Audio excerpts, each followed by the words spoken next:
Okay, sorry about that. How about the homework? Did we go over the homework?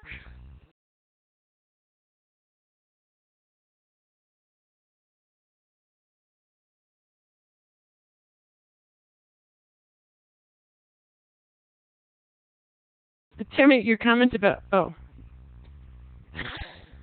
okay. Um, if your child's in timeout and you want to make him uncomfortable. So if he wants to kneel, don't let him kneel. If he wants to sit, don't let him sit. Do something that makes him uncomfortable so that he won't want to do it again. Okay, we did the homework one?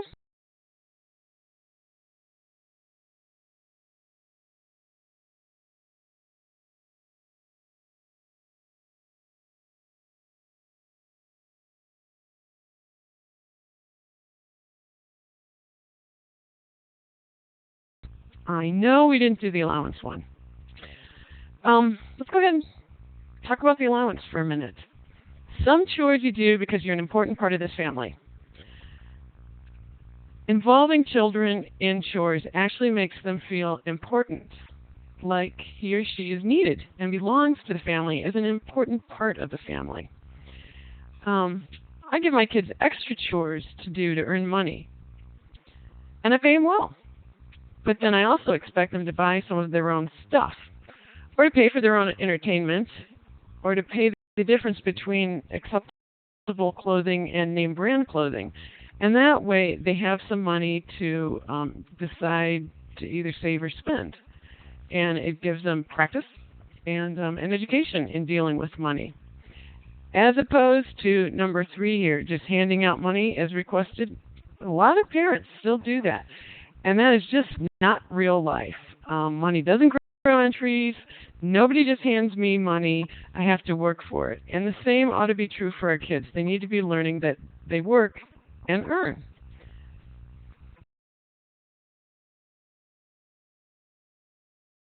I've heard different opinions on how to handle allowance, and I think that a lot of the different methods are all appropriate. This is just my thoughts. How do the rest of you handle allowance?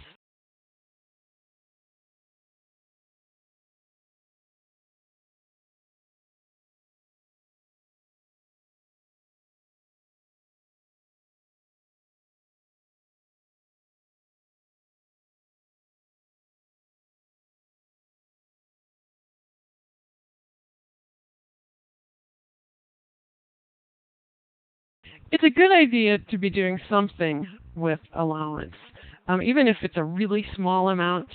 From the time they're like 5 years old, they can start learning to save. And I think, or at least to delay gratification, what I see working with kids is that a lot of kids, as soon as they're given $1 or any amount of money, they have to go spend it on the first thing that they see. And I don't think that's a good practice to take into adulthood. So I think it would be nice if you gave your kids, a small amount of money, even if it's just 50 cents on Saturday, and when they're little, 5 years old, and let them know that they can save it up so that they have $1, so that they can buy an item at the dollar store, or whatever. But and do it on a regular basis rather than just when you have money, because then again they're learning that sometimes I get a lot of money for doing nothing, and other times I work hard and I don't get anything. So try to be consistent with it. Oh, okay. Deanna says, it is given, and when I have to do their chores, I take some away for not doing it. Some people do that, and that can be a learning lesson, a good learning lesson.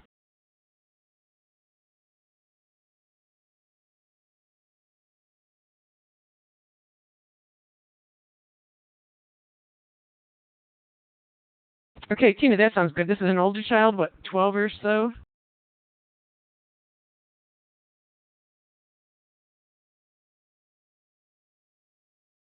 And it's good. I like, Tina, the fact that you're having this child 7. Whoa. That's a fair amount of money for a 7-year-old, but you're also having her buy school supplies as well as toys. So there's a little bit of real life providing for her own needs there, and that's good. No, I think it's not too much because you're having her buy some necessary items as well as just desires, wants. Okay, I'm going to move on to this next slide, which is discipline that preserves the parent-child relationship. This is just really important. Our children may not remember what they did wrong, but they will remember how you made them feel when you discipline them. Think back to how different discipline techniques made you feel. Spanking, yelling, screaming, removal of stuff, face slapping, grounding, lecturing, talking, listening. I'm sure that different of you folks experienced different of these. And some were probably more effective than others. Some of them were probably even a joke. I remember getting lectures, and they were a joke. I just shut off my ears, and all the information went in one ear and out the other. There's a difference between giving your kids a lecture and talking to them, talking and listening and discussing.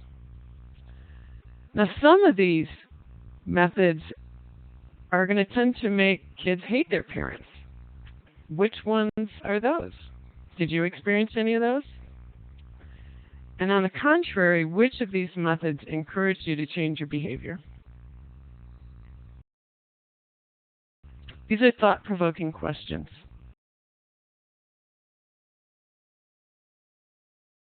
Okay, I want to go over 3 other quick tips, and then we're going to start into tonight's class, which is keeping cool. Number 1, remember when you discipline, no anger. Don't show it. You may feel it. You will certainly feel it, but don't show it. Okay? You might have to act like the robot, or just be an actress and put on an air of la-di-da, everything's fine, no problems here. You're not getting my goat. Number 2, it is really important that we teach our kids that actions bring consequences. Their actions bring consequences. And that's a lesson that we all need to learn in life. It's especially important for our kids as they go into their teen years and adult years. And then this third idea here, active listening. I wonder how many of you have heard of active listening before. Give me a green check or a red X there if you've heard of this before. Active listening. Okay, looks like a couple of you have, several. It's worth going over again because active listening is very important in the parent-child relationship. We all think that we listen to our kids sometimes, but there's that kind of listening, when you're reading the paper or trying to get something done and you say, and you really have no idea what they just said. You wake up and you think, oh my gosh, what did I just say okay to? And then there's active listening, and that is when you really listen. The first step in active listening is to stop. Stop what you're doing. This is easy to remember because it's the old adage, stop, look, and listen when you come to the street corner before crossing the street. Active listening is the same thing. Stop, look, listen, and repeat. You've got to stop what you're doing. Put your stuff down. Look at your child. Let them know that you really are paying attention to them. Think of how important it is to you when you're talking to someone that they look at you. It's just as important to your kids that you're looking at them. It shows them that you care, that you really are paying attention. And then you listen. And you know what listening means? It means you're not talking. You're not lecturing. You're not telling them the way it is. You're not giving answers. You're just being quiet and listening. You can say, oh, tell me more. Things like that. But that's it while you're doing this listening stage. And then you can repeat back to them what they just said so that they know that they were heard. Sometimes we as parents do this naturally with our kids to make sure that they heard us. We can give them the same favor. The other thing that we sometimes find out when we repeat what our children said to us back is that we didn't quite understand what they were saying, and they'll correct us. Very often it's because our kids don't have excellent verbal skills. especially while they're young. So they're not sure how to tell you something. So if you repeat back to them and say, okay, so you were on the playground and Johnny took the ball from you, and then you went and told the teacher, and they can correct it and say, no, it wasn't Johnny who took the ball from me. I gave it to Johnny, but then Billy stole it from Johnny. And it was Billy who went and told the teacher, whatever. When you're repeating it back, you can also repeat back feelings. So I bet that made you pretty mad. And your child will feel good that you understand and say, yeah, it really made me mad. Or else will say, well, no, I wasn't really mad. I was more embarrassed. Whatever. But this whole idea of using active listening really increases your relationship with your kids. It gives them an opportunity to really open up and talk to you and to tell you more. Very often we're stuck just getting yes, no, fine type answers from our kids. And practicing active listening, you'll find that you get a lot more from them. And it's very rewarding, very fun. It will really increase your relationship with your kids too. Okay. Any thoughts, questions, comments at this point? And then we'll head into tonight's program. Keeping cool when kids push our buttons.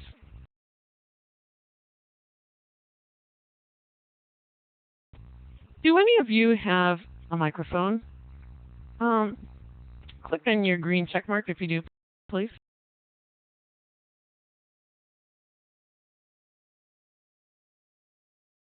Nobody does? Good. A couple of people do. Do feel free to raise your hand if you'd like to make a comment. It's certainly faster and easier to talk using your microphone than typing. But yeah, just click on that hand up there to raise your hand, and I can give you a microphone. And to speak into it, you simply hold your control key down on your computer and speak into your microphone. And we ought to all be able to hear you.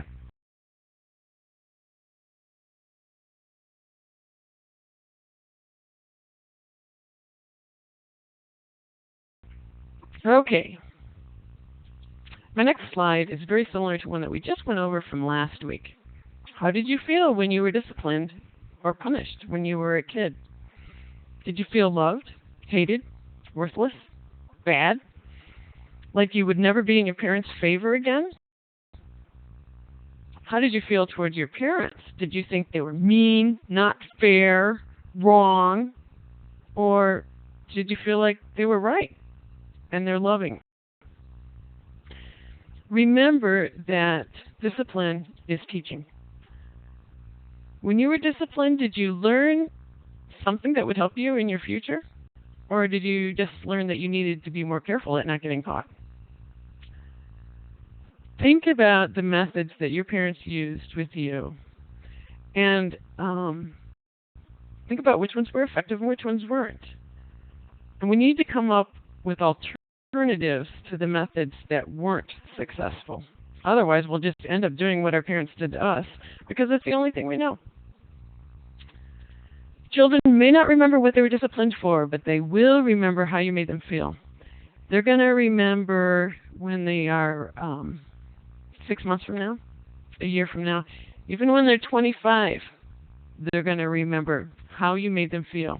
They probably won't remember the specific incident, but they'll remember being disciplined and how you made them feel and how they felt about you. And that's a sobering thought.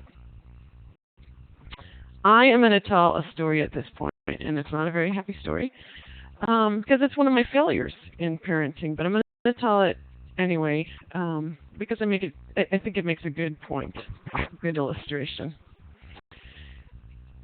When my oldest son, my first son, was about 3 years old, I was very young. I was in college. I also had a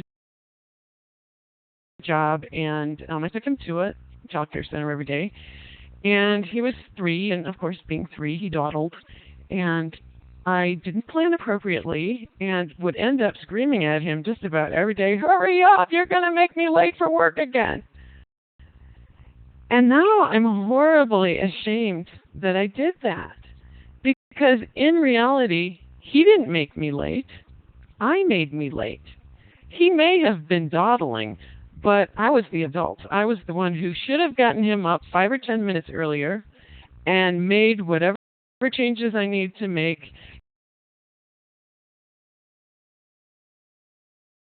in my schedule and in his schedule, so that we would be ready on time. You know what? Your kids are going to be grown before you know it, and they're going to be remembering those things and saying, "Why did you used to do X, Y, and Z, Mom?" And it's horrifying. So, with that in mind, let's keep learning some positive methods to replace those with. Okay, doke. Next slide.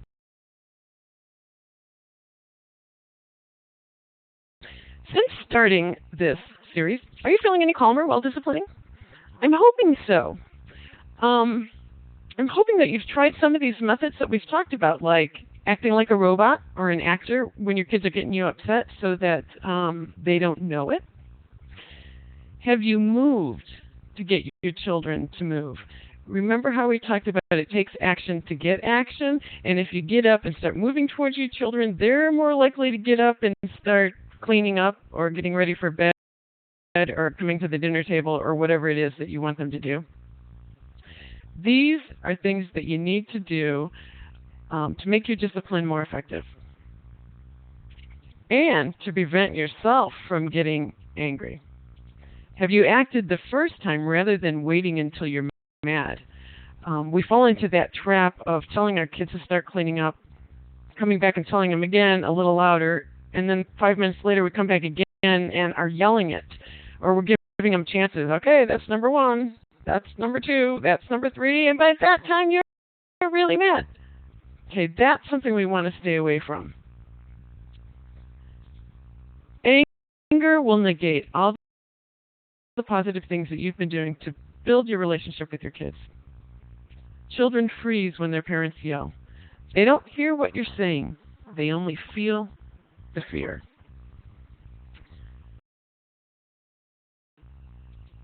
I want to point out that feelings are okay. Every feeling that we have as adults is okay, and every feeling that our kids have is okay. It's okay to be mad. It's okay to be sad. It's okay to get angry at people. It's okay to be mad. It's not okay to be mean. And that's what we want to teach our kids when they get mad. We can validate their feelings and say, I understand that you're angry, but we need to limit their actions or their expressions of their feelings. Okay, number 2, children imitate their parents. We need to model self-control and polite speech.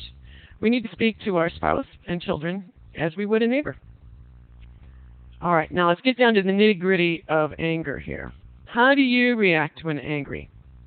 How do your kids react when angry? Are there similarities? What causes people to get angry? Do you know that no one can make you angry? Just as my son at 3 years old really couldn't make me angry, it was me getting angry all on my own. I had the choice of getting angry or not. I had the choice of getting up 10 minutes earlier in the morning and getting ready for school and work earlier. He didn't make me angry. I could have chosen to stay calm. When do you get angry? What pushes your buttons? I want to take a little time. I'd really like it if everybody would answer this right now, so that we can then go on with this and talk about how to prevent that from happening. When do you get angry and what pushes your buttons?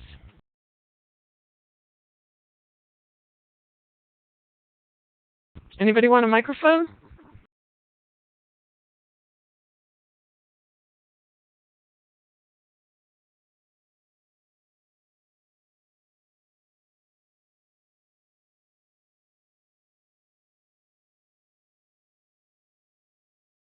Okay, come on, guys.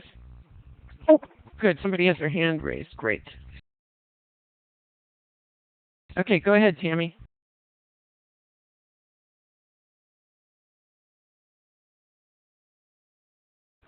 I think what makes me angry is when they continue to um, pester.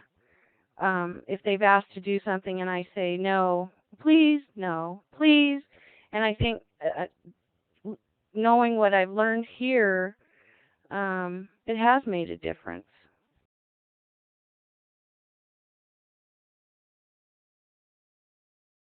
Okay, very good. Good example. That does really frustrate us as parents when they continue to pester like that. Um, so, what technique have you been using to handle that?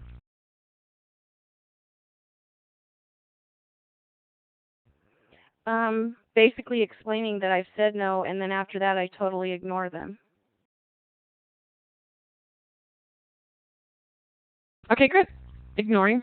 Or you could use the broken record too. The answer's no. The answer's no. The answer's no. And they'll know that they're up against a wall there and you're not going to change your mind. But yeah, ignoring works just as well, so that's great.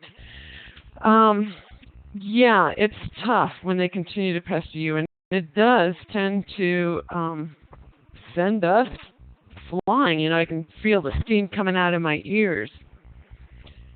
Also, when they pester each other, does that bother anybody? But here, let me go and see what comments you have written here. And anybody else want to raise their hand? Thanks for sharing, Tammy.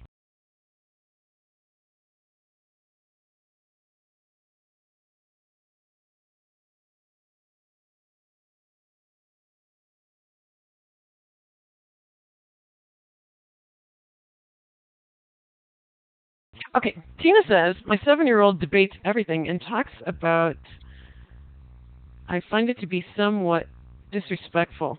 You know what? I think 7 is one of those professor ages. It does seem that at age 7, kids decide they know everything and they debate everything. So she'll probably move through that, but and you can help her by not arguing with her. And do you remember what we talked about, how you can refrain from arguing with your kids? I think, again, that the answer would either be in ignoring or using the broken record technique. You don't have to argue everything with them. Even though you're right and you know you're right and you've got really good logical answers and good reasoning, it doesn't work with kids because they're usually functioning on emotion and what they want. And the facts really don't matter to them. So this is true whether your kid is 7 or 17. Arguing and debating doesn't work. Now, if your kid's older and you're having a discussion and you're discussing the pros and cons of an issue, that's great. But if you find that your kid is just arguing with you and debating with you and negating everything that you say and you're getting frustrated, it's time to use the broken record. Okay, someone else. Deanna. They push my buttons when we sit down to eat, and all of a sudden their manners have gone out the window. No pleases, no thank yous, food full of mouth, it's like swallow it, no. So I've resorted to, okay, you can't eat nice at the table. Before I would yell at them, but now it's you can't eat nice at the table, you'll have to go and eat by yourself, and I put them in a different room to eat alone.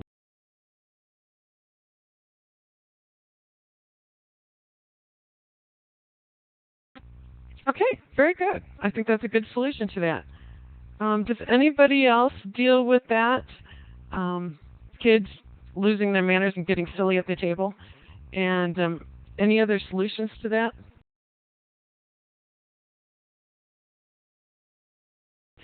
The only solution I can think of off the top of my head here is kids who complain about the meal.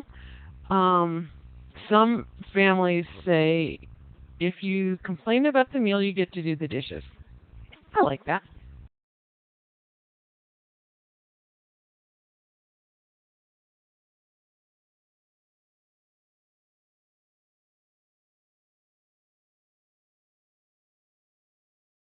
Shauna, do you realize that you are sending private chats instead of public chats, so I'm the only one that can read them? If you click on the word public on your text chat box there, everyone else will be able to see also.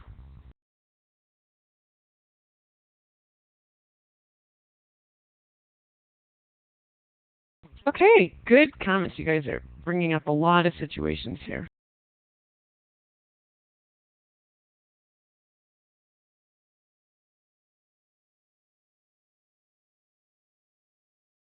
Okay, Terry, I ask my 3-year-old, where are your listening ears? When he shows me, I say, let's use them. That's good. That's cute for a 3-year-old. Okay, Debbie, when the begging starts and then a fit follows. My daughter tends to hang on me like a spider, and then I feel like my personal space is invaded. I've been working on not getting mad and trying the ignoring tactic.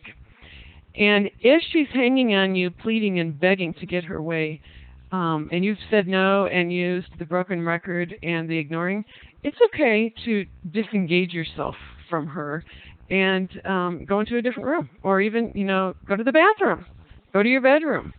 But she doesn't need to be hanging on you and begging. That's pestering.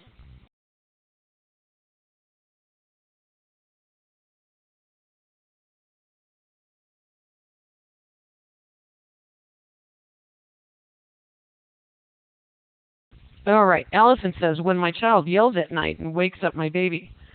She knows she's not supposed to yell at night upstairs when we're near the baby's room. Woo, yeah, that would frustrate me because I had babies that didn't sleep well and cried a lot and had a hard time going back to sleep. So, yeah.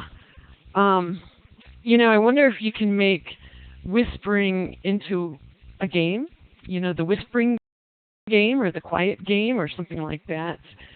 And if she continues to do it, if you get the impression that your child is doing it on purpose to wake up the baby and to frustrate you, then I would dole out some consequences.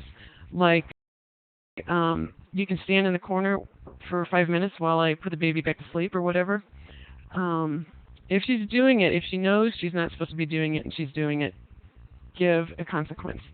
If, I don't know how old this child is, if it's a 3-year-old and just in his or her exuberance for life gets too loud, then you need to be more forgiving because it's just a kid being a kid.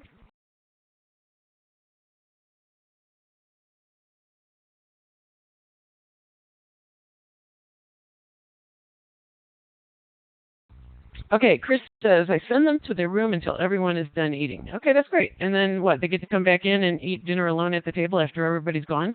That would be cool because not only do they have to eat alone, but they also have to wait. And if they're hungry, that could be tough.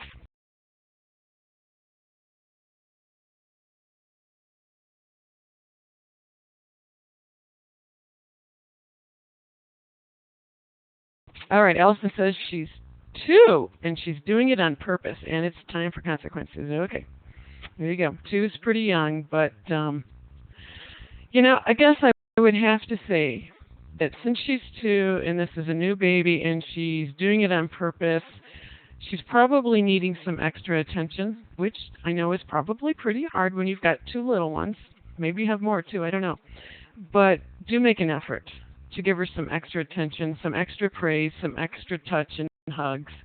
And at the same time that you're going about enforcing the consequences, because she's going to need that. Whenever we need to do more discipline, we also need to do more positives.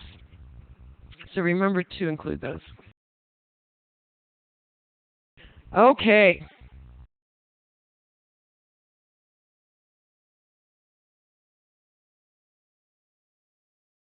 All right, I love this. Tammy.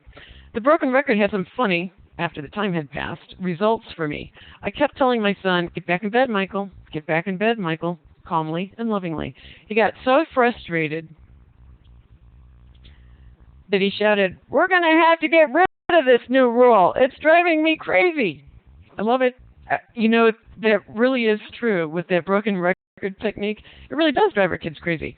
And you know what? It's really nice that they're the ones getting driven crazy for a change instead of us, because he who is frustrated changes. And very often in our homes, it is us as the parents who are frustrated, and we're changing, but our kids aren't. We need to come up with a way to frustrate the child so that he or she will change. And you obviously have. So it's probably working pretty well. That's cool. I love that about the broken record technique. You really do get some really funny responses.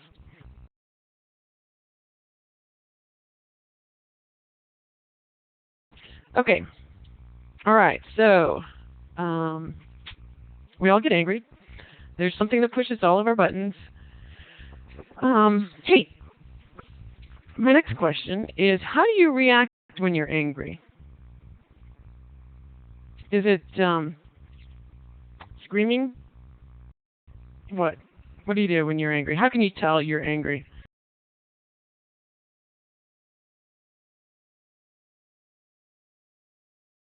Okay, here's a nice honest yelling.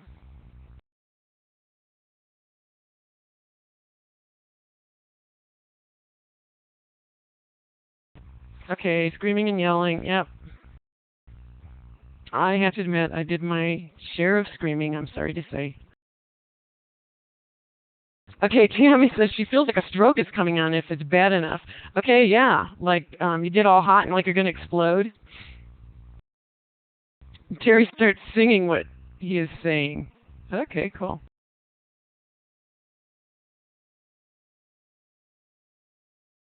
All right, we're going to come back to this.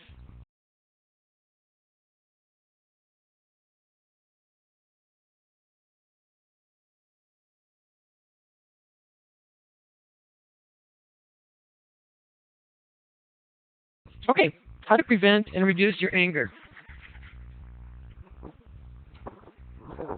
Step 1.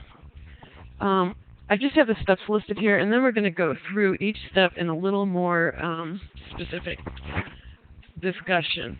How to prevent and reduce your anger. Step 1. Set clear rules and expectations for behavior. Tell them what they may or may not do at home and when you go out. If you don't tell them what they can do or not do, they don't know. So they'll be doing things that frustrate you or anger you. Step 2. Enforce small consequences immediately. Don't give them chances or wait until it gets really bad and you're really mad. That's just setting yourself up to get frustrated. And I really think step number 2 here is the number one mistake that we make as parents that causes us to get angry. And it's us making this mistake. It's not our kids making us angry. It's us making this mistake, giving them chances, giving them the 1, 2, 3, rather than following through with our discipline the very first time. All right, step 3. Look for clues that tell you that your patience is wearing thin and you're going to blow. Like, I think it was Tammy who just said a minute ago, she feels like she's going to have a heart attack or a stroke. When you start feeling that, you know, uh-oh, I'm about to lose it. I need to do something different. Step 4. If you find yourself in the process of blowing up, you can stop. Yes, you can. It's really hard, but with practice, it gets easier, and you can stop. And we're going to talk about some ways that you can do that. Step 5, expend your angry energy in a constructive way. Very often when we get angry, it's adrenaline. We've got lots of adrenaline flowing through our body, and we need to do something or talk real loud, and we'll talk about ways that we can use that energy up so that it helps us to calm down. Step 6, we need to make sure that we're getting our own needs met and taking time for ourselves. And step 7, don't waste your energy feeling guilty. Simply determine to try again and to do better next time. We're all going to fail at this sometimes, but our goal is to get better. All right, let's look at step 1 in a little more detail here. Set clear rules and expectations. Are they allowed to run in the house or not? Do you sometimes let them run? Do you sometimes let them throw things? If you sometimes let them jump on the bed, they're not going to know if today is a day they can do it or not. Is it okay today or am I going to get in trouble today? Make sure you know what's allowed and what isn't allowed, and you let them know. You might have to decide some of these things yourself. Then, have you told them that they're not to climb under the restaurant table? How could they know if you haven't told them? And if you did you tell them that they would not get dessert, that there would be a consequence if they climbed under the table? You just need to be clear and specific. This is allowed, this isn't. If you do this, there's going to be a consequence. And if you want to have a standard consequence, timeout or 5 minutes in the corner is a real good, easy, standard consequence that you can enforce again and again throughout the day if needed. Okay, have you enforced the rules you've made? If you have made rules and told them that they're rules, but then you allow them to jump on the bed anyway, then the expectations aren't clear. They're going to hear they're not allowed to jump on the bed, but they're going to see and learn and experience that it really doesn't matter. So that means, yes, I can. Make clear rules. Write them down if you need to. Even if your kids are young and they can't read yet, you may need to write down your rules for yourself so you can remember what you've told them in the past and what rules you have set. All right, step 2. Enforce small consequences immediately. Don't give them chances or wait until it gets really bad. That's setting yourself up to get frustrated. Remember that it takes action to get action. You have to get up and move towards them. Don't think that yelling louder will get the job done. And I know that we as parents do this. We tell them to go do something, and we wish they would just go do it the first time we tell them. But they don't. So we come back and we say it a little bit louder and a little bit meaner. And pretty soon we're yelling. I remember finding myself saying, "Why do you make me yell at you?" Well, they weren't making me yell at them. I was. I was the one who didn't get up and move forward towards them to get them to move the first time. I just let them ignore me. It wasn't the yelling that finally got them to move and do what they were expected to do. It was moving towards them. So if you want to save yourself a lot of anger, don't yell, don't give them chances, don't do 1, 2, 3. Just move forward towards them the first time.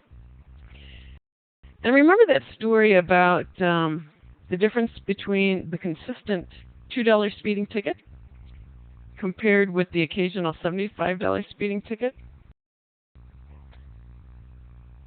We would be much less likely to speed if we were getting a $2 ticket several times a day than we do now the way it is. You get a $75 speeding ticket every couple of years and you pay it and go raw. But if we were getting them throughout the day, we would change our ways. Our children are the same. Not only is it more effective, but it's even easier for you to enforce. I was much better at giving my kids a small consequence, like 5 minutes in the corner, or go sweep off the front porch, than I was at giving a big consequence, like go to bed early. Because if I told them to go to bed early, I felt like a real rat. It's this big, bad, mean punishment. And so I'd wait until they did something really big and bad and mean. But if you want to get them to change little bad habits, then you need to give little consequences. Here we go. He who is frustrated changes.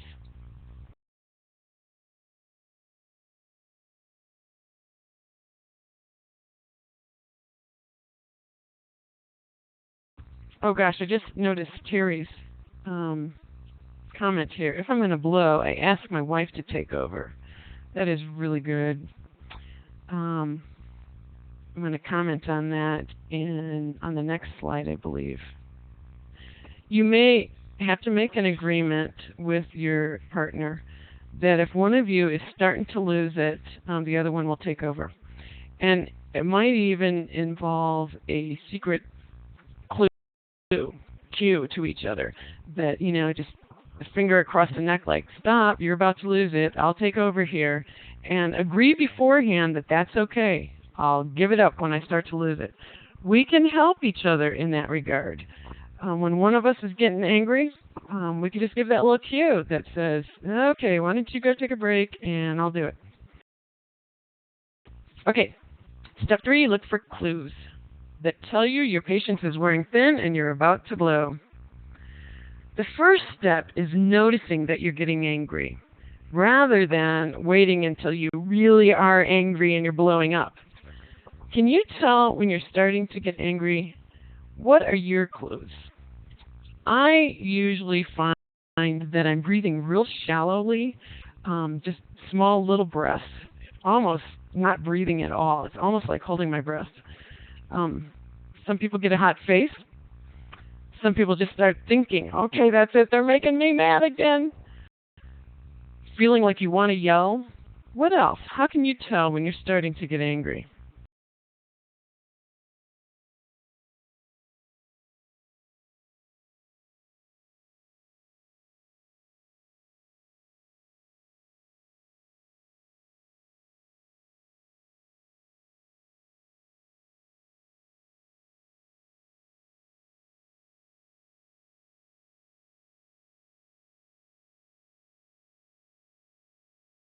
Okay, Debbie says she starts to get hot in the face. James wants to yell. Terry, I start to sweat and grit my teeth. Yeah? Good. Yeah, if you can start tuning into those things and notice what it is that your body starts doing, then you can pick up on the fact that you're losing your temper and do something about it.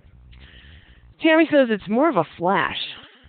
I think I'm ignoring, but I guess I'm listening and grrr. Deanna, I take a deep breath. Okay, good. Hey, while we're here, how do your kids behave when they get angry? I want you to think about, is it similar type reactions that as you have? Do they start to yell? Do they do the shallow breathing? Do they get red in the face? James says they yell and throw things. If you're having a hard time picking up on your own anger cues, what you might do is thinking about how your kids express their anger and then look at yourself and say, is that what I do also? Because they very well may be imitating you. And I'm not saying this to insult you or anything, but I'm telling it to you as a clue.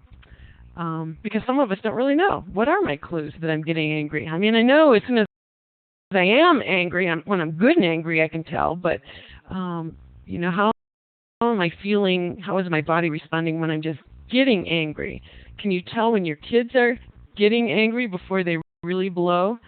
That may give you a clue as to your reactions.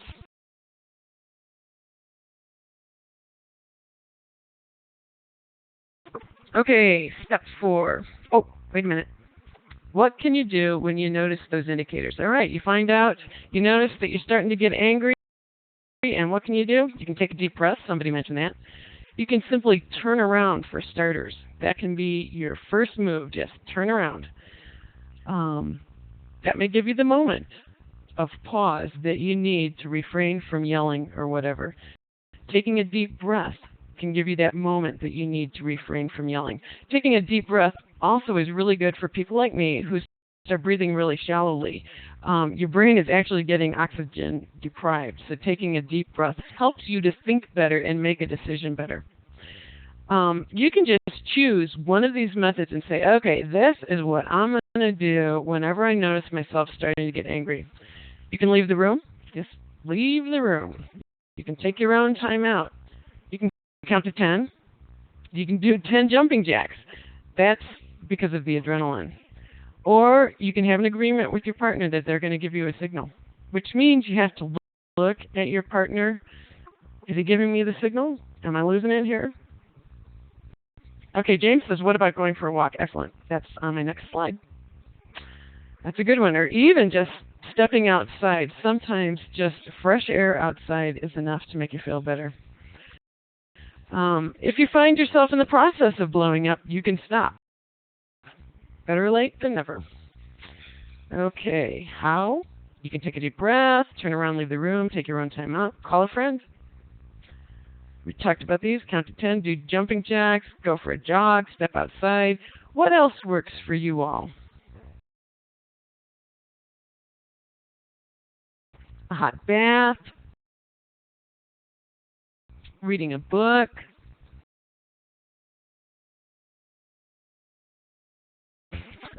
Hey, Tammy, that's really cute. What if you did do 10 jumping jacks right there in front of your kids? That would certainly get their attention and make them stop doing whatever it is that's driving you insane. make them stop arguing or pestering with each other or whatever. It would make them stop and look at you and go, whoa, what the heck is going on? Okay, weed the garden? Go to my room? Yes, any of those things are good. I usually do something like clean the house to expend all that excess energy, because we usually do have angry energy, that adrenaline when we're angry. So I take advantage of it and clean the house. But, you can do any of these things, whatever works for you. Splitting wood, jogging, lifting weights, doing exercises, throwing a ball. What else, folks, do you do?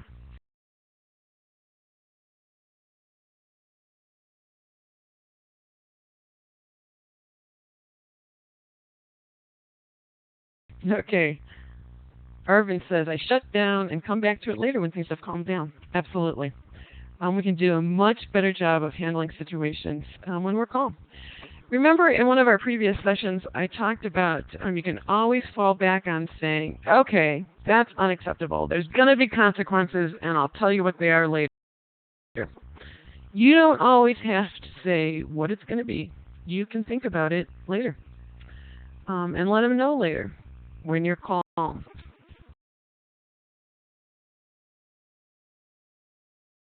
Everybody can take a time out if you need to. You can have your kids take a time out. You can take a time out as an adult. You can say, okay, let's all go to our rooms for a few minutes and meet back here in the living room in 10 minutes or something. Let's all calm down.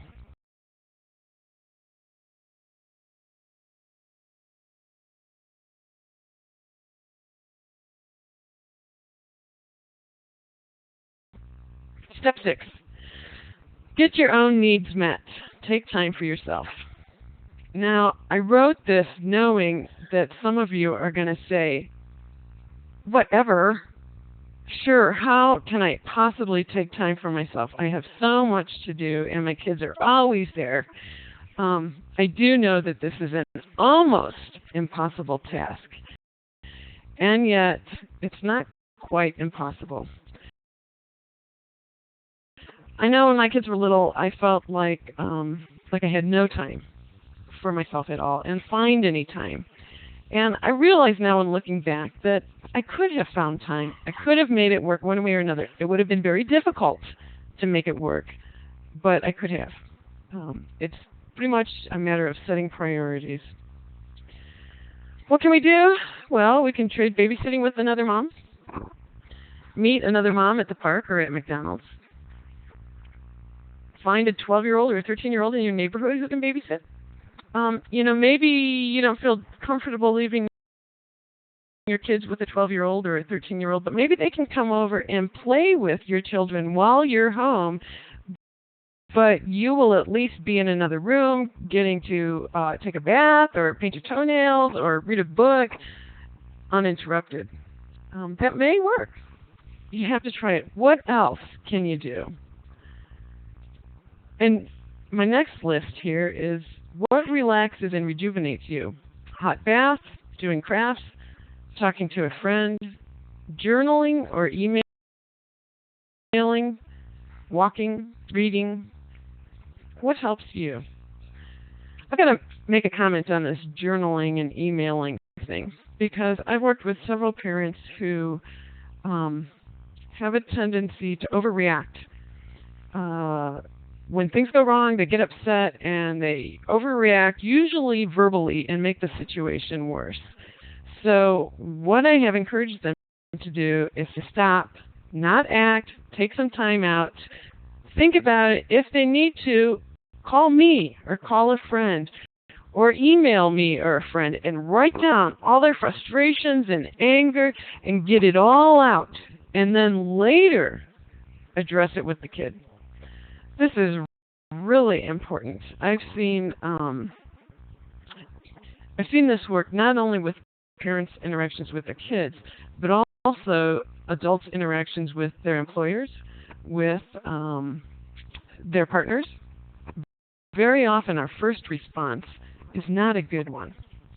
And if we take some time to think about it and talk to somebody else about it, write it through, we will change our mind about how we're going to respond and react. So I think this journaling or emailing one or calling a friend can be a really good one. Okay, what do you folks do?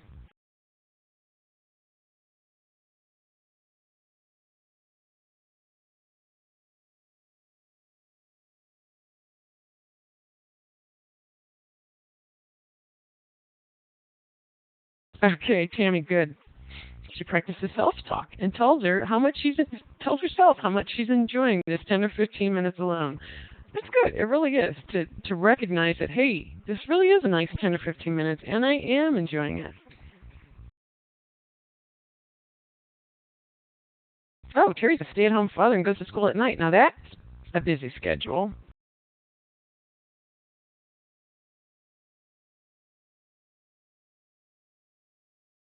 Tammy, I think you're right. What we say to ourselves is very important. You know, we could even make a habit of when we feel our temperature rising and the anger boiling, we can say, I can handle this. I can stay under control. I can pretend like this isn't bothering me. Those are the kind of things that we can say to ourselves that will help us to stay calm.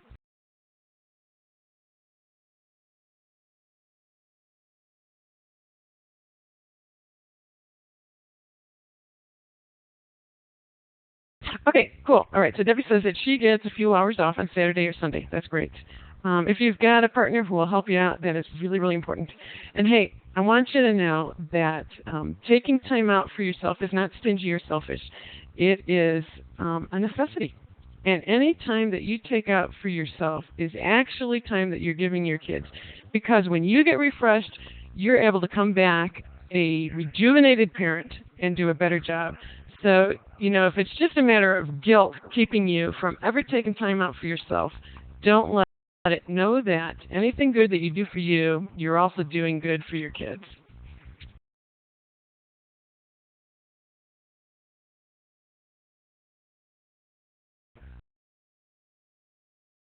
All right, what else do you guys do? How do you calm down?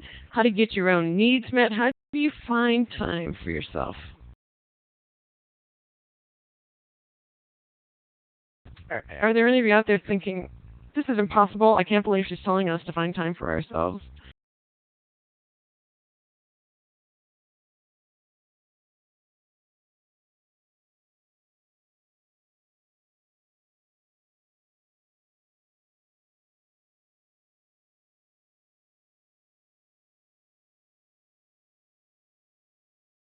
Okay, great. Terry and his wife have a date night once a week. That is awesome.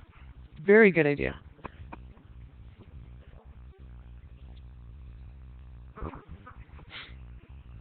Okay, step 7 is don't waste your energy feeling guilty. Determined to try again and do better next time. And I'm talking about the whole anger issue. Try to get your anger under control. Try to notice when you're getting angry and go ahead and do one of those, you know, take a deep breath or turn around or tell yourself you can keep it under control. But if you blow it, which we're all going to do sometimes, don't get on your own case too hard. Just determined to try again and to do better. Don't expect yourself to immediately become perfect and have total control over your temper. Work towards improvement. That's your goal. Your goal is to do better this week than you did last week.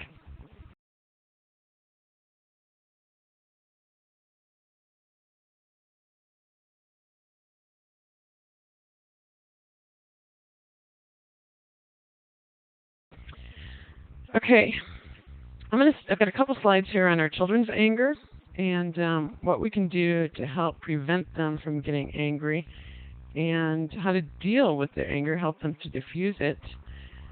And then we'll have some time for questions and answers. But maybe we should take a few minutes right here before we move on to our kids' anger. Any questions that you'd like to ask or comments about handling your own anger? Any more ideas that you'd like to share?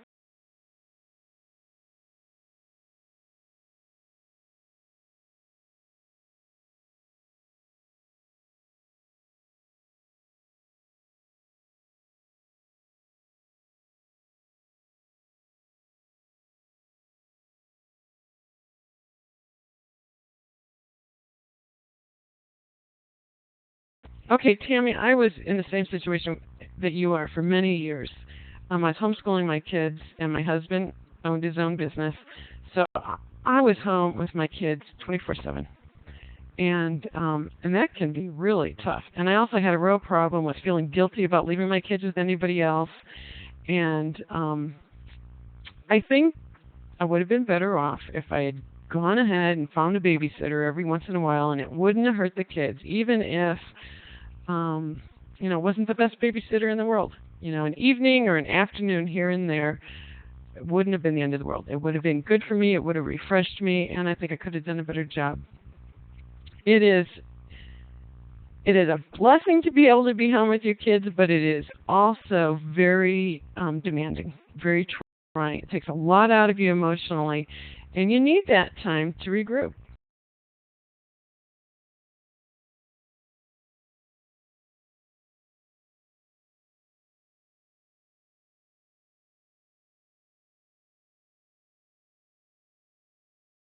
Okie dokie. Well, let's go ahead and talk about our children's anger. Ways to prevent anger. Don't overlook the importance of sleep, nutrition, and supplements for us as well as for our kids. But especially for our kids, so many kids don't get to bed until 10 or 11 o'clock at night, and then they get up groggy and cranky. Duh.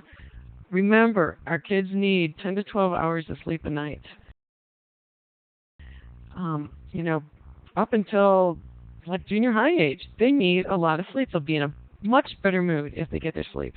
I've got a friend with a 6-year-old who the child used to stay awake until she fell asleep naturally, which was late, and was a pretty crabby child. Mom finally started putting her to bed at 7 o'clock at night, and that girl it was a real hassle. It was a real difficult time for a few weeks until the daughter learned that, yep, she's in bed and she really needed to go to sleep. But once she learned that, she would actually fall asleep at 7 o'clock and sleep 12 hours until 7 o'clock the next morning and be happy. A much happier girl, much more delightful to be around, much more successful in daycare and preschool and kindergarten. So think about that, the amount of sleep they need. Okay, number 2, we need to model, teach, and require respectful words from our kids. And that includes their tone of voice. If we're speaking nicely to each other and to our children, and they're speaking nicely to each other, we're going to have a lot fewer instances of anger, especially between our kids, sibling bickering. There's no reason for our kids to be snotty to each other. If you're facing anger problems on an almost daily basis, especially if your young kids, are having tantrums on an almost daily basis, it may be time to consider getting professional help. And number 4, really good way to prevent our children's anger is to listen to them.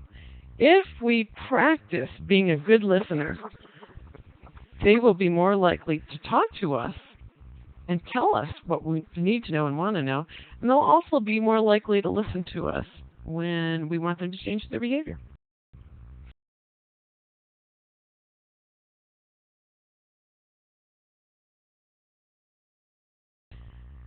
When the child is out of control. Hey, okay, I see Tammy's note here. Sarcasm has become such a big thing in society that it's hard to fight. That's very true. You watch the sitcoms on TV, and it's almost constant sarcasm, insults, comebacks, and yet they are so damaging and hurtful. They're not funny. If the person who's the brunt of the joke isn't laughing, it's not a joke and it's not funny. Just because they're doing it on TV, just because everybody else in the neighborhood and at school speaks in those tone of voice or uses sarcasm, doesn't mean we have to. We can set the tone for our own family. We can decide what's appropriate for our family. We don't have to be like everybody else. You decide what you want for your kids, what kind of relationships you want your kids to have with each other, and then work towards it and enforce it.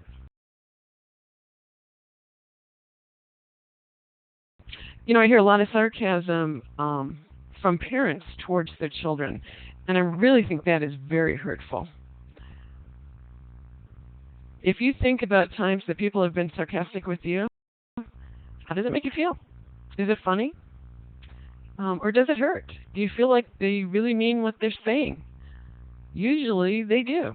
And when we use sarcasm with our kids, it is very hurtful. It's just like doing the negative predictions that we spoke about in Unit 1.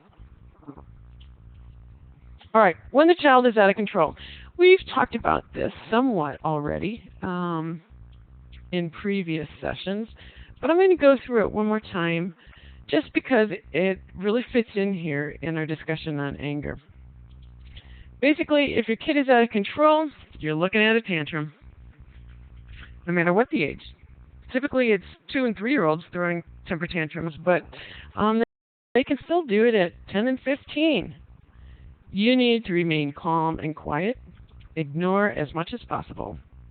And here's some possible things that you can say to your kids. When you calm down, we can talk about it.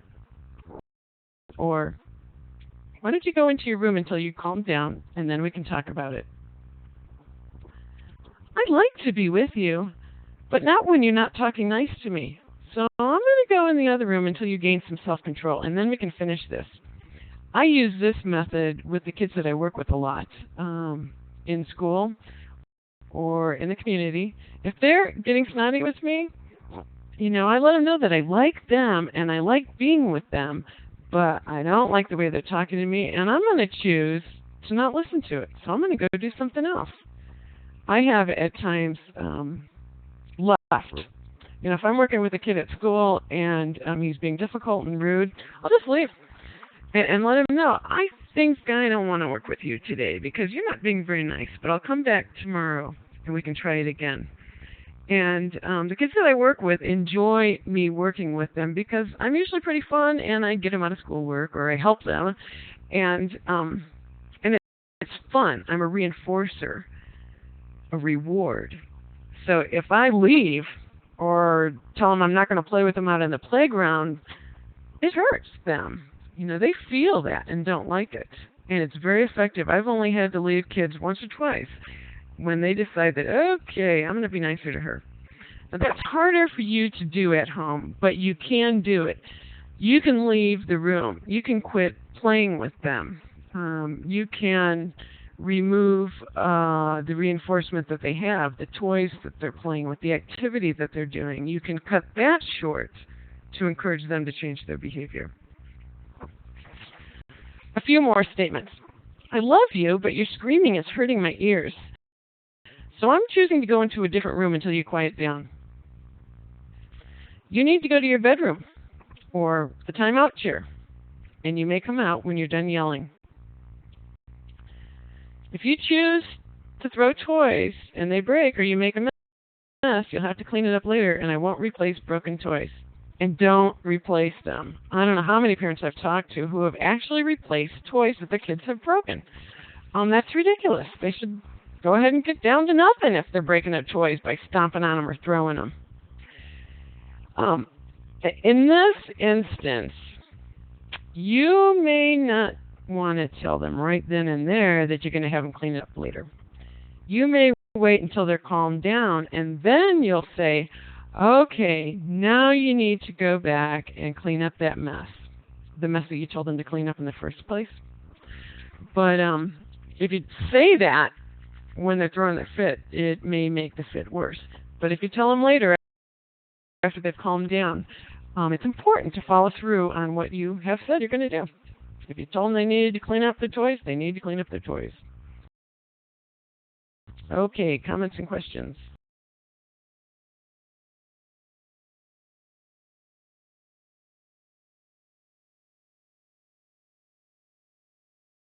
All right, good question. How about when you are in public and they are throwing a fit? Remember when we talked about giving kids choices, especially when one of the choices is an unappealing option? Say you're in Walmart or the grocery store and your kid starts throwing a fit because you won't buy him something he wants. You can let him know that, hey, you need to calm down or else we're going to go out to the car. And if the child continues to scream, then you go ahead and take them out to the car. And at that point, you can give them another choice and say, would you like to walk or would you like me to carry you? Do you want to hold my hand or shall I carry you? And they may be screaming that whole time, which is embarrassing, yes, but if you cut short your shopping trip one time and take them home, it's unlikely that they're going to do it again. You might have to take them home 2 or 3 times. Or maybe it's just a matter of going out to the car and sitting in the car for 10 minutes until they calm down. They can sit there in their car seat and do nothing. You can have a book there handy or a magazine that you just kind of keep in your car so that in case you've got to sit there for 10 minutes, you can just hum-de-dum, read your book, you're just fine, you're having a good time, while the kid's sitting in the back continuing to have his fit. The other thing you can do is go ahead and go home and pass by McDonald's and say, oh, darn, I wanted to stop and get an ice cream cone today. But since we didn't get to finish our shopping and you had a temper tantrum, we're just going to go home without the ice cream cone. Something like that. Be creative.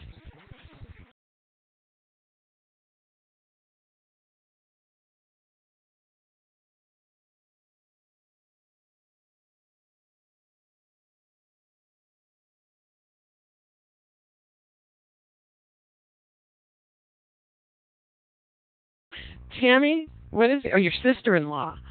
Your mother-in-law is sitting at a diner nonchalantly dumped a glass of water on my sister-in-law who was having a major hissy fit. Wow. I don't know if I would recommend that, but sounds like maybe it was effective.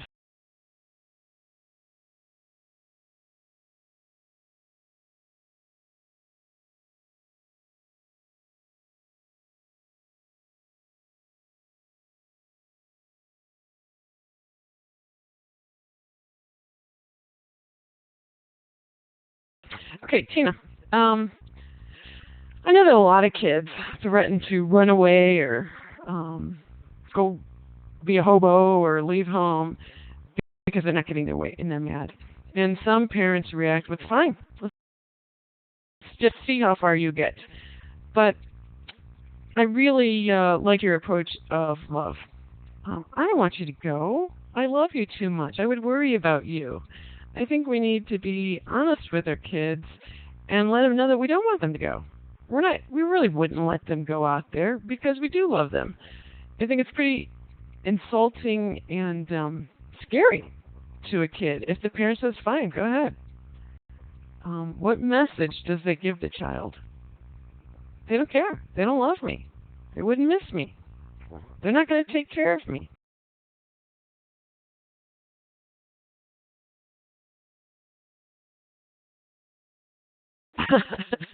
Okay, that's great. She told you tonight she's going to stay until college. Oh, right. It's a good deal.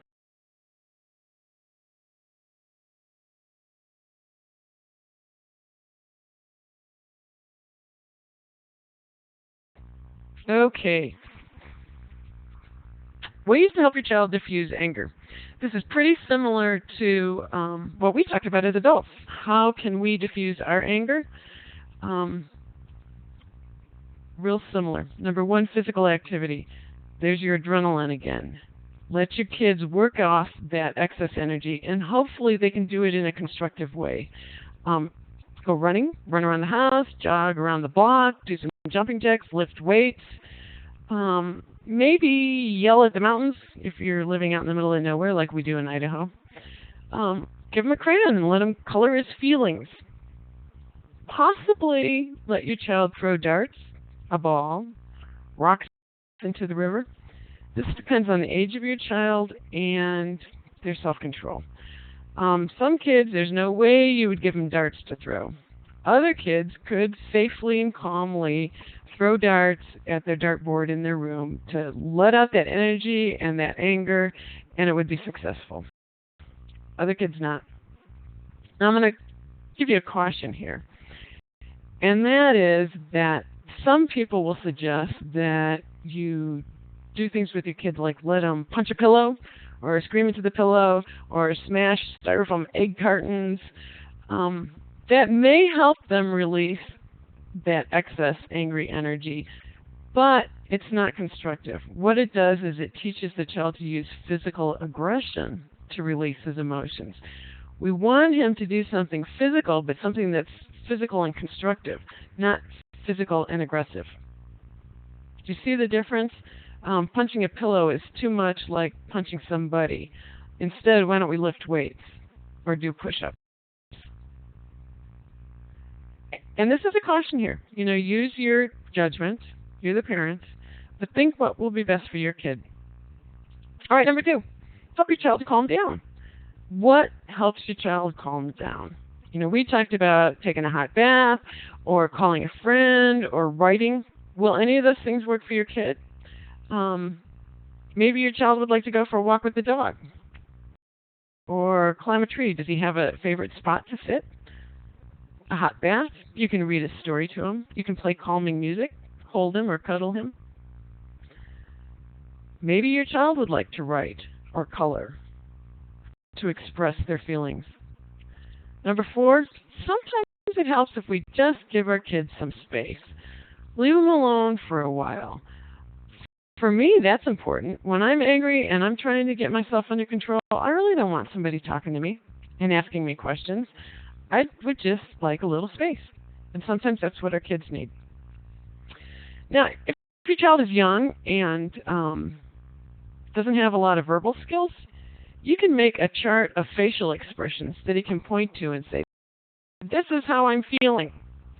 I have taken pictures from comic books, especially Calvin and Hobbes, very descriptive faces that really show emotion, and cut them out and put them on a page and let kids point to, this is how I'm feeling. Because they may not know words like perplexed, confused, frustrated, envious. All they know is mad and sad. But it may help them to express their anger if they can point to a picture. And then always allow your kids to cry. Remember, all your feelings are okay. It's okay to feel those feelings. It's just what we do with our feelings that's scary. Don't tell your kids, big boys don't cry, or stop crying, or I'll give you something to cry about. That's what my dad said to us. Let your kids express their feelings. They need to. But there's appropriate ways and there's inappropriate ways. Okay. What have you done with your kids to help them diffuse their anger?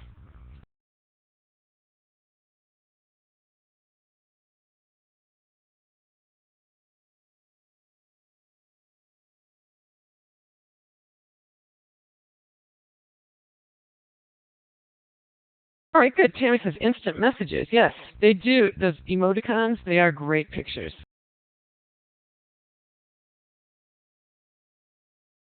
All right, good, Tammy. They're freer with their feelings when you aren't right there to interrupt or lecture. Yeah, and that's, they're getting used to, ready to use writing or journaling to express their feelings. Time in the bedroom until they calm down. Yep.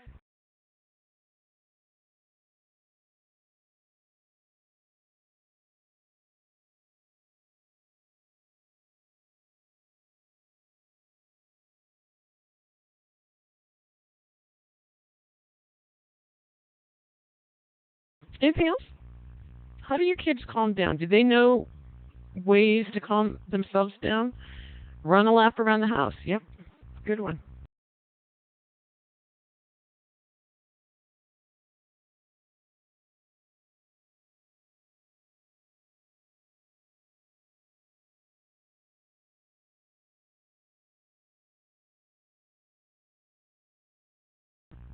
Okay, and then is this issue of responsibility.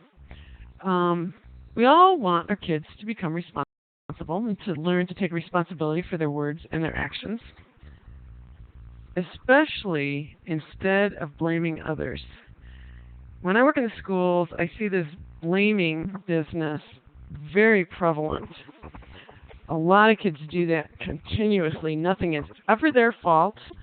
They never did it. It was always somebody else. If that's the case, that's a big indication that your child is not taking responsibility for their words and actions, which they need to.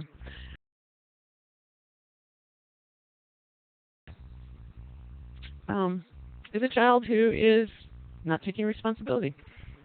Blaming and making excuses is the opposite of taking responsibility. If I have an excuse for everything, use the broken record. Nope, you chose to come home late and the consequence is blank. Oh, but it's not fair because so-and-so made me late. Nope, it's not their fault. You chose to come home late, the consequence is blank. But that's not fair. You didn't tell me that, whatever. They'll come up with a gazillion excuses, but you don't have to listen to them. They had a choice, and they chose to disobey, and there's a consequence. So use the broken record. Every child needs to learn that their actions and words have consequences, and that they can't blame someone or something else. It's easier to learn this from their parents in childhood than it is from an employer or from the law in adulthood. Do you guys know what I'm talking about here? Does this hit home with any of you?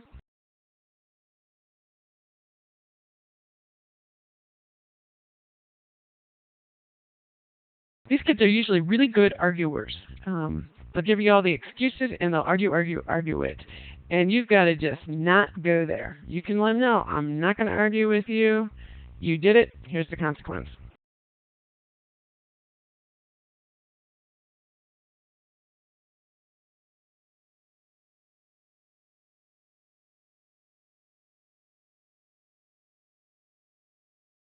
We have 10 minutes for questions. While you're typing your questions, I'm going to bring up this next slide. We've got 3 classes coming up in November.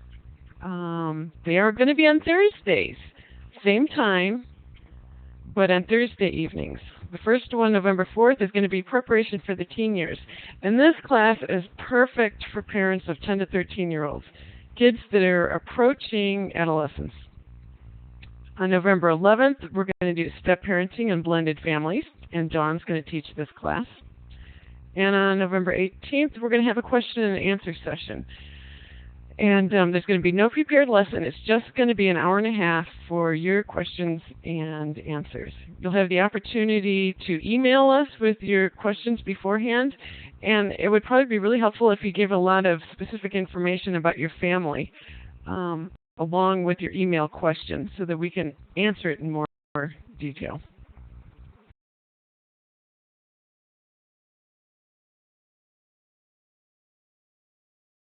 Okay, questions tonight.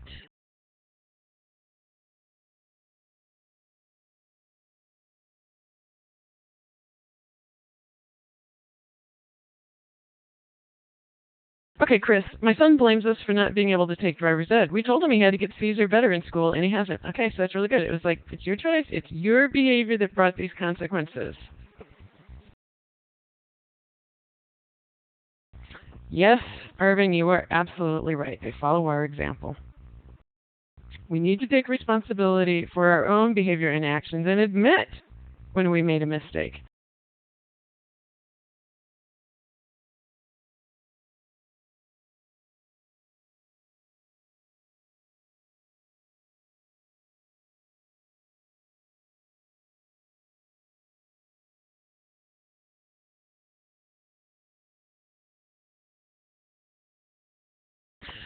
No, there's not going to be a Tuesday night class, just Thursday nights during November. There's just those 3 classes in November.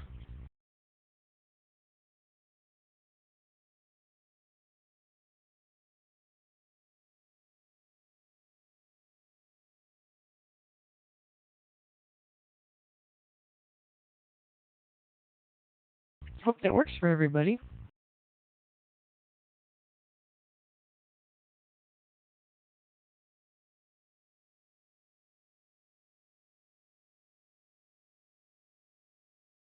No, Deanna, there's not going to be a fee. They will be free in November. I am afraid we'll probably have to start charging in our next series, but we are able to do November classes for free.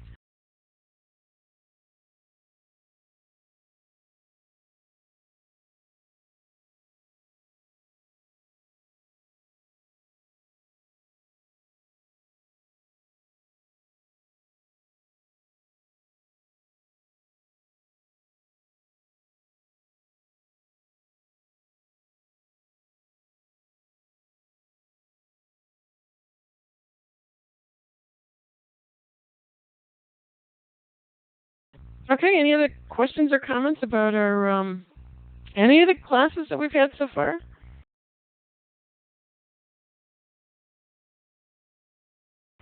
Sorry, Tammy.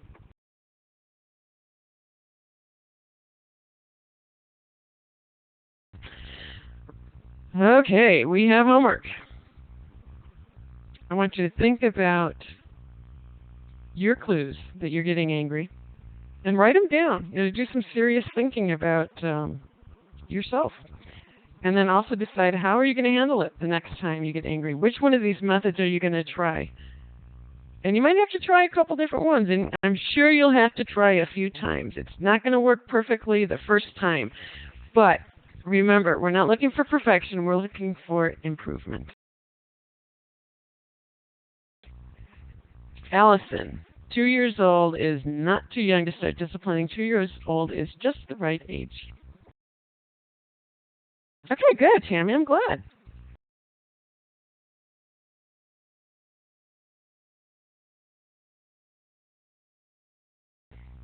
Yep, classes are going to be at the same time, which is 6 o'clock Pacific time, 7 o'clock Mountain time, 8 o'clock Central, and 9 o'clock Eastern.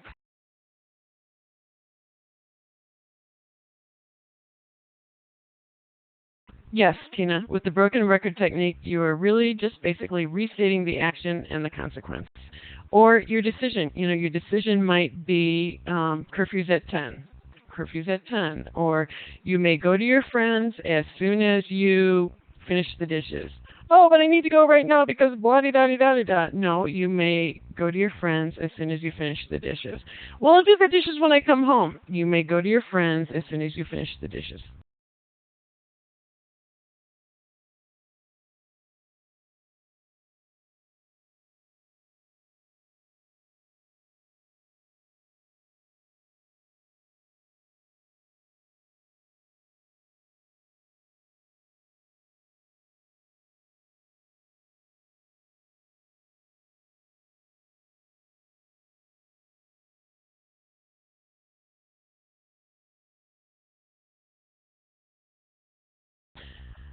Tammy, how can I help myself not feel so fragmented with such different age groups? And you're homeschooling, aren't you?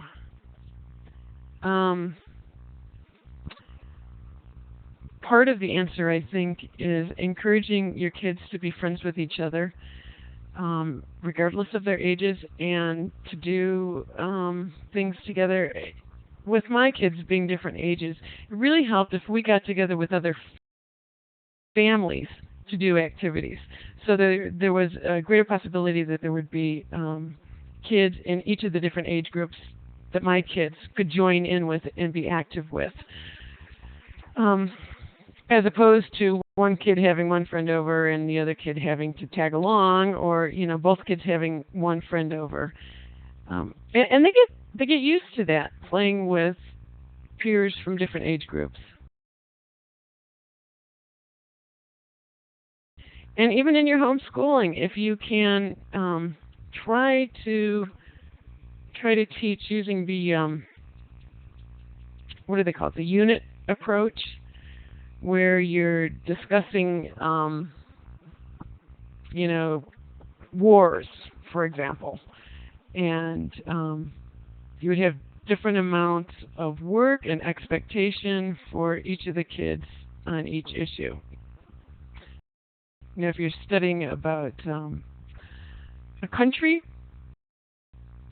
for instance, your older kids would have more work and more reading and more projects to complete than your little kids would.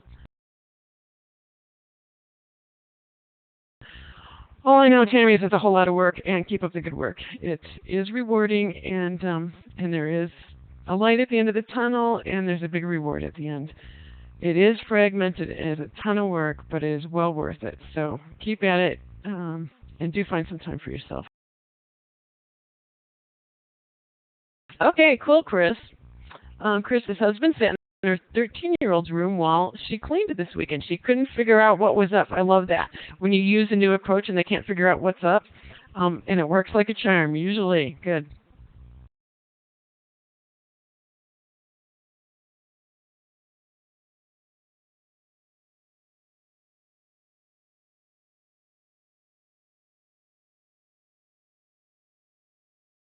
Okay. Yep. November classes are going to be free. We talked about starting to charge for them, but we have a little bit of money left over from a grant, so we're able to provide them for free. If you'd like to make a donation, that would be super. You can just make it out to Parents Encouraging Parents and send it to.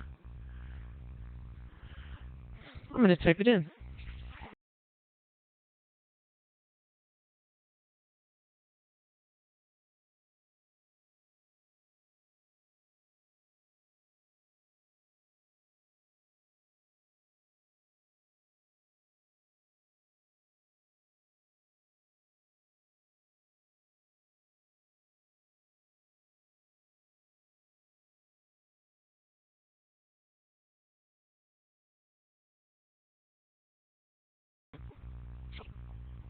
If you, it looks like you're making it out to me. You're not. Make it out to Parents Encouraging Parents, or just PEP, PEP, and mail it to Syringa Hospital, 607 West Main, Grangeville. That'd be great. If you can afford to make a donation, that would be super. We've got lots of people who can't afford classes.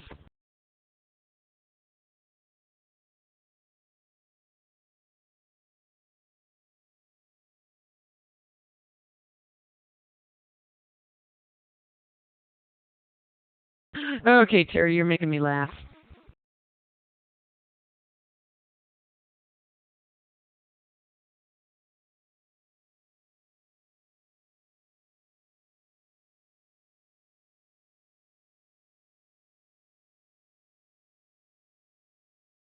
Okay, Tammy, if you've got parents who want to join in, I think they can at this point if they want to start for the first November class. Yeah, Dawn says right now if they want in, they need to write right away.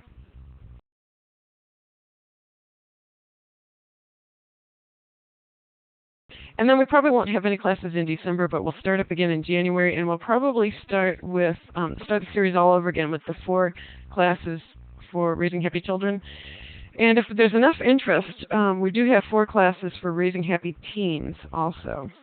There's usually more parents who want the information on rearing young children than teenagers, but there's a lot of parents who need help with the teenagers too.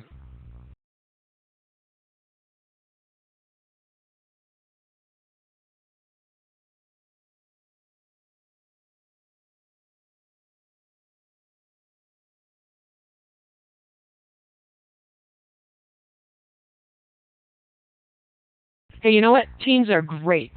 And that's one of the things I'm going to tell you about in preparation for the teen years.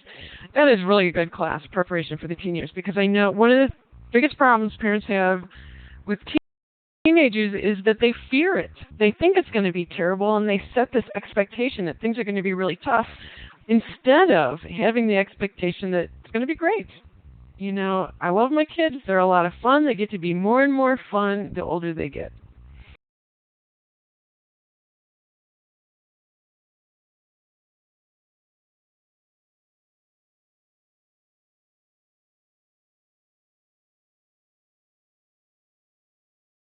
Okie dokie. Okay. I don't see any more questions, so I think we'll go ahead and end here and look forward to seeing you next Thursday, November 4th, for preparation for the teen years. Okay, hope to see you there.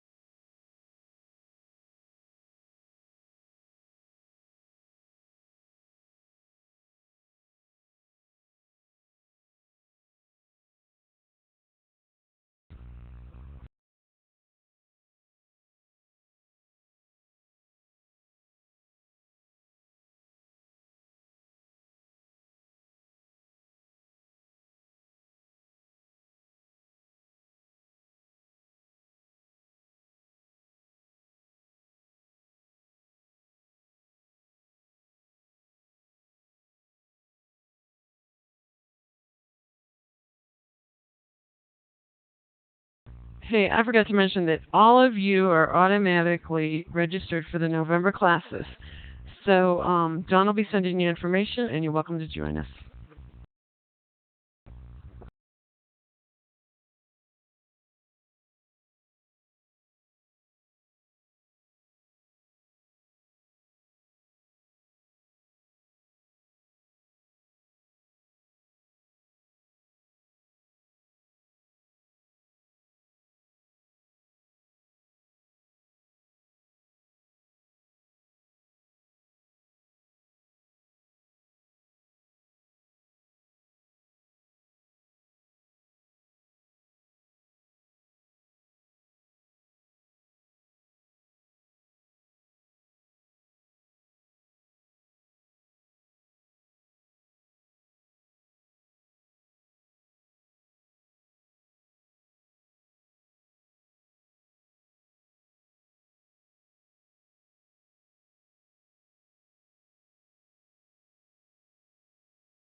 Any more questions?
Okay, Chris, I see your question about the your husband handing out money to the kids. Uh, yeah, if you're feeling like that's making Dad look like the good guy, then it's probably a problem, and you should probably talk to him about it. Of course, if he's out of town a lot, he's probably trying to use that as, a way to connect with his kids. But there's better ways to connect, specifically quality time. Doing something with them, talking to them, listening to them, sucking them in is much more effective than giving money.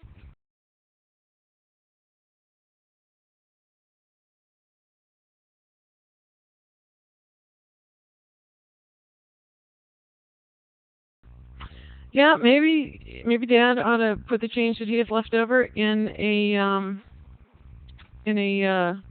piggy bank, and then the two of you give it as an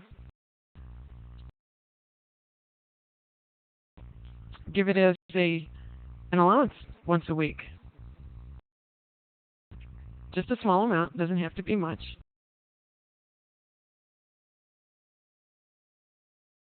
But that would certainly be a better learning opportunity for them in terms of handling money and learning about money than just every once in a while getting a bonus.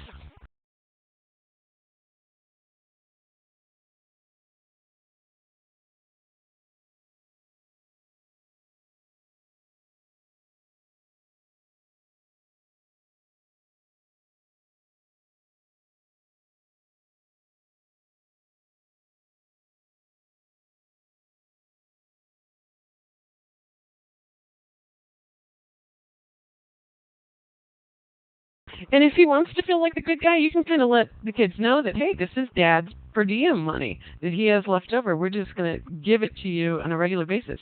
You know, if you do your chores, then you get your $1 per week or whatever.